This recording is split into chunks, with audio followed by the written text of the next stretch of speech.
So tell me first who you are and what you do and kind of like a little bit about what your day-to-day or like what you do for work. Okay, sure. So I'm Rachel Pozzar. I am a nurse practitioner, and my current position is postdoctoral research fellow at Dana-Farber Cancer Institute in Boston.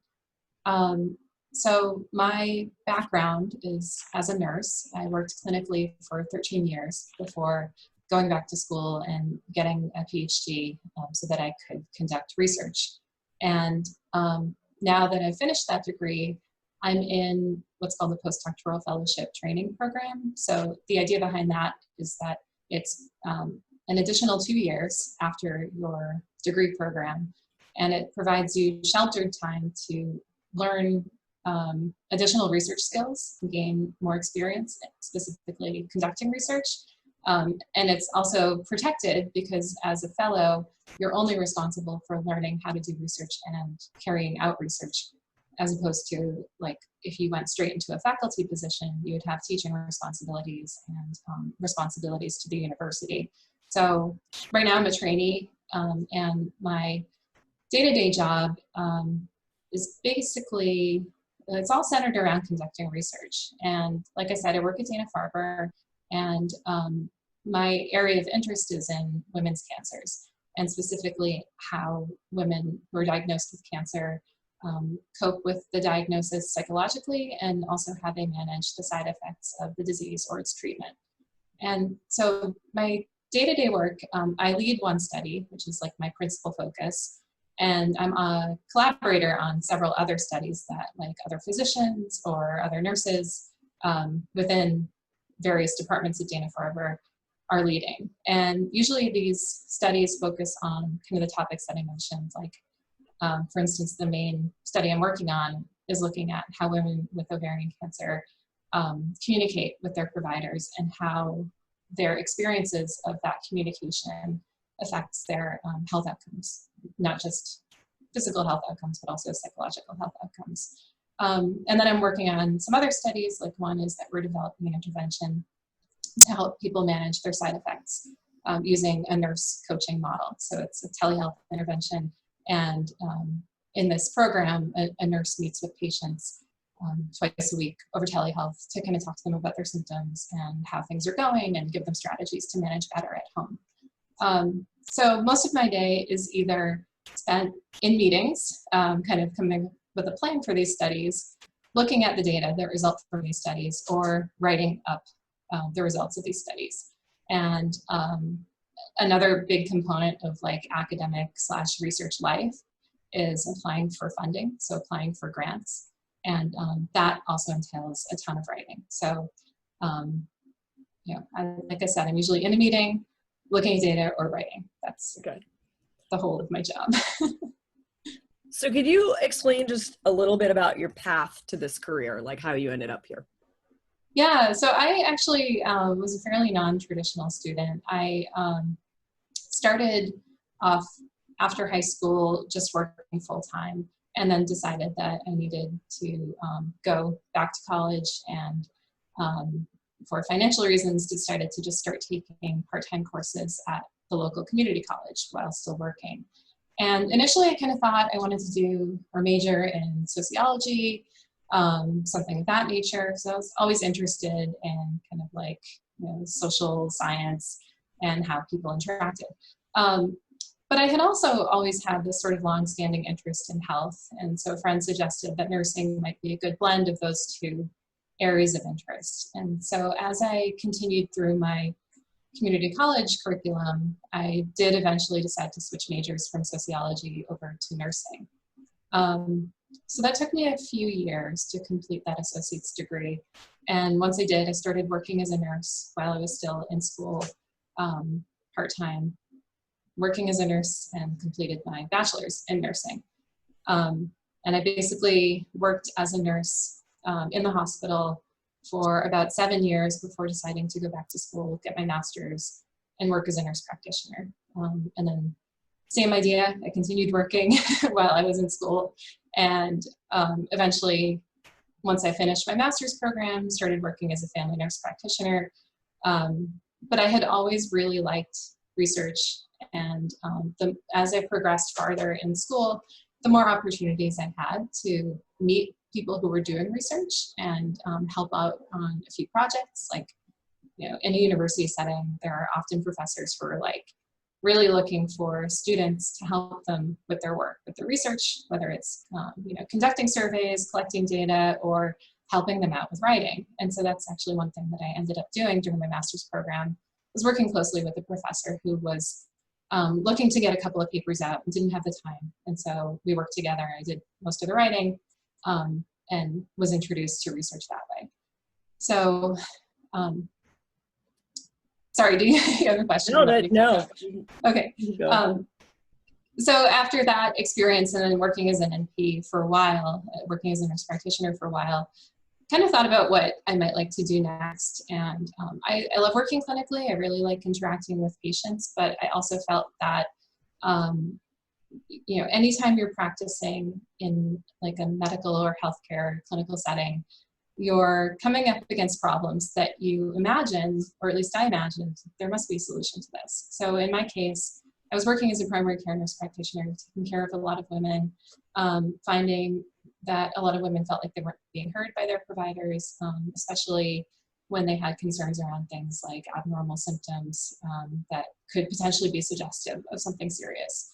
And so with that in mind, that was sort of what pulled me towards a career in research, trying to think about how we could better help structure the healthcare system to allow patients' voices to be heard and for them to receive the care that they need to not only be diagnosed in a timely fashion, but also to take better care of themselves. So that was the mindset I went into my doctoral program with. It took me 3.5 years to finish that. And then, in the process, I was like, wow, this is a ton of work. I can't do what I've always been doing. I can't work full time and do this program. So I finally just went to school full time. I finished that in 2018, and I've been a fellow since then.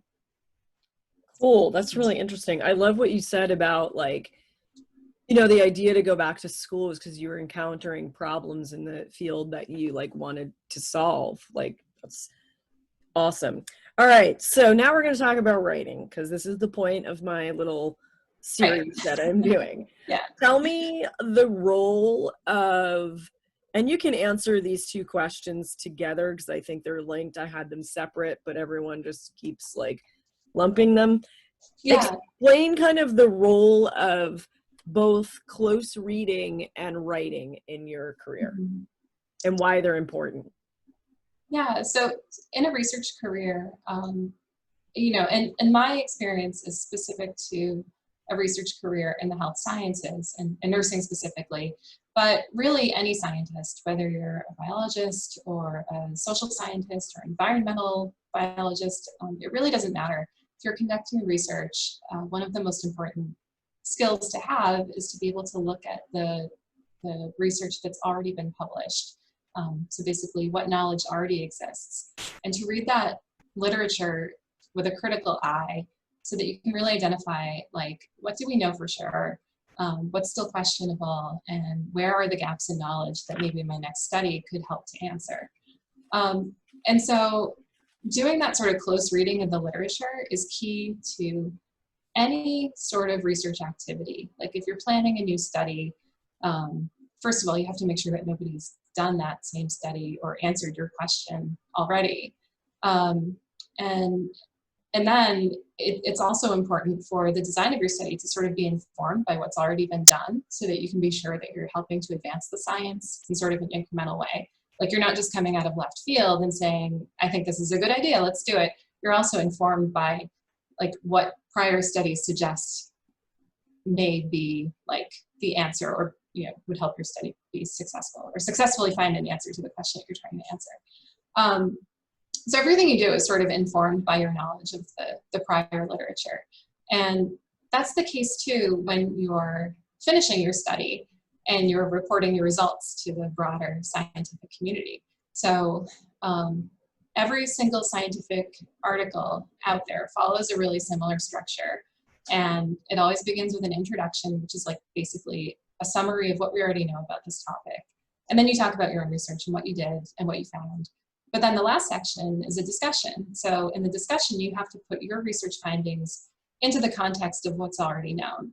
And in order to do that, you have to refer back to the literature. So again, consistently reading what's being published and having a good grasp on like the current science in your field is super important. Yeah, and it's also true for funding. So I know that even to those of us in research funding is often sort of like a big mystery, and it's kind of hard, I understand, to like understand how it works from the outside. But the gist of it is that very few researchers are paid to do research by their university or their institution. You know, the vast majority need to apply for the funds to conduct their research from an outside organization. So like in health, that money might come from the National Institutes of Health. That money might come from a foundation like the American Cancer Society. But in order to get that money, you have to write a convincing grant application. And so again, when you're writing your grant application, you have to convince the reviewers and the funders that, like, here's what we already know, here's an outstanding question, and this is why my study will make an important contribution. If you fund me, it will be worth it. So both reading and writing are super important to that process as well. Like, if you go to a seminar on how to write a grant, that the number one advice is to write clearly and concisely, because people who review these grants are reviewing hundreds of applications, and if yours doesn't make sense and it doesn't follow a logical flow, then they're much less likely to read it and even less likely to fund it. Cool. Yeah. So how did you like learn to be a good writer? How do you think you figured it out? Yeah, I thought about it. It's a good question, because I think it's a lifelong process. I mean, even now as a fellow, I go to a weekly writing seminar with other fellows and faculty who are just interested in improving their writing skills. And I mean, it's worth saying that scientific writing is a little bit different from creative writing, because it is so focused on being concise and accurate. Whereas creative writing, obviously, you have a bit more flexibility in terms of style and topic. But there are some principles that are similar, using clear language and, the word choice, so that you're both conveying the emotion and the message that you want to convey. And so when I was younger, I always liked creative writing. When I was in high school, I wrote for the literary magazine, and I took a creative writing class elective, and I always thought it was really fun. But as I got a little older, I learned that I just like it. I am not super creative in terms of coming up with something to write about. But what I have never had a problem being motivated to write about are the sort of like issues and problems that I care about and feel passionately about. So that, sort of like speaks to my involvement in the high school newspaper. But even more so, continuing into college, I continued to write for some various publications on like articles that I thought were important, articles on topics that I thought were important and wanted to raise awareness about. But that sort of served me, because like the reason I'm doing the research I'm doing is that I think it's important, and I feel strongly about the issues that face a lot of the patients for whom I care. So it's easy for me to feel motivated to write in a compelling way about these topics. But yeah, there was no one specific time that I feel like wow, I finally learned how to write. Right. It was definitely a process, and it's an ongoing process. I look at things that I wrote in high school, and I'm like, wow, it's not terrible, but I have definitely learned a lot since then. For sure. I teach, so this series is for my 10th graders, and the major kind of writing we do all year is persuasive. So I love what you said about like, the topics that you're passionate about and kind of like convincing people to give you money. as being Right. important, because Exactly. my students often, although I haven't met these students yet, so I can't Mhm. talk about my current ones, but in the past, they have not really understood the value of having a clear, logical argument. And Mhm. I mean, it's on our standardized test for the year, and that, is like, oh, you're just making a big deal out of this because of that. But that's not really why. Because as much as I love the writing of poetry and Mhm. creative stuff, I admit that that is not a skill that anyone will need. You are, I mean, unless you're going to be a poet, like you could turn it Well, into a I'm grateful for those who do it, because I yeah, definitely read all that writing. but like no one at your job is going to be like, all right, we got to get a poem for this big Right. meeting.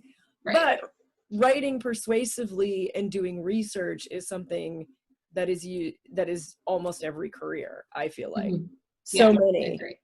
Yep. um Totally. so my final just question for you is, what is the best sort of writing advice you've ever been given or that you have to give? So I will share, and I had heard sort of different versions of this advice, you know, throughout my like post high school career, and the advice was to write a really bad first draft. But I will admit that I really struggled to put that advice into practice until very recently. Um, and like, I mean, recently as in within the last year, because with the current situation, I found myself in a position where I have very limited time to work, and I don't have time anymore to just sit in front of my computer and try to make every sentence perfect as I'm writing that first draft. Um, I've learned after talking to my mentors and reading a great book called Bird by Bird by Anne Lamott. You're the second Um, person to mention that book. yeah, it's a great book. It's got a chapter, and since this is exactly, yeah, so I'm sure you've read it. I also have it. I Um, do. so the chapter about the first draft, I think is really on point, because The one with the bad title that no one it, can say. I'm like, this is a high school audience. I'm not, Yeah, no, it's I fine. don't want anyone to come at me. Um, but it's really true. I mean, when you think about it, so much, yes, there is an art to writing, absolutely. But at the end of the day, you also are trying to convey a message, and figuring out what that message is and how you'd like to structure your argument um, is part of, I think, what slows people down. And so if you give yourself permission to do that without trying to make it sound, beautiful or polished the first time around, you're much more likely to actually be productive, in sort of a timely fashion. And like I said, a lot of people who work in my field are kind of like perfectionists, and don't like to share anything that's not really already well written. Um, but I can tell you there's nothing worse than sending out a paper that you think is fabulous and you spent hours perfecting, only to get, tons of revisions and have to spend hours revising it so that your collaborators agree that now it's a good paper. So yeah, my advice is to write a terrible first draft and share it widely, and give yourself permission to do so, knowing that you can then go back and make it better once it's ready to be the final version. I think that's great advice. I do think a lot of people get stuck. I have never been that way. I've always been fine with sharing my crappy first draft.